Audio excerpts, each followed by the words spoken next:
Est-ce que tu as un animé comme ça dont tu voudrais faire la propagande? Darling in the Franxx.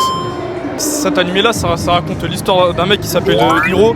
Ça se passe dans un futur où la Terre, elle est plus ou moins pas trop habitable, quoi. Et du coup, il y a les êtres humains, ils sont obligés de se renfermer dans des espèces de dômes pour survivre. Et en gros, à l'extérieur, il y a des monstres. Et en gros, ces monstres, on les tue avec des robots qui sont appelés des Franxx, des robots qui sont pilotés par un homme et une femme. En fait, on suit l'histoire de Hiro.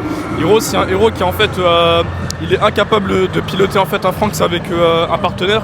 Et en fait, un jour, il va faire la rencontre d'une fille qui a des cornes avec les joueuses qui s'appelle Zero Two. Je pense qu'il y a pas mal de gens qui la connaissent. Et toi, qu'est-ce que t'as vraiment kiffé dans Darling in the Franxx? Le développement de Hiro et Zero Two, parce qu'en soi, il n'y a pas vraiment un personnage principal. Je dirais que les deux, c'est un peu les personnages principaux. Et en vrai, c'est leur histoire à tous les deux.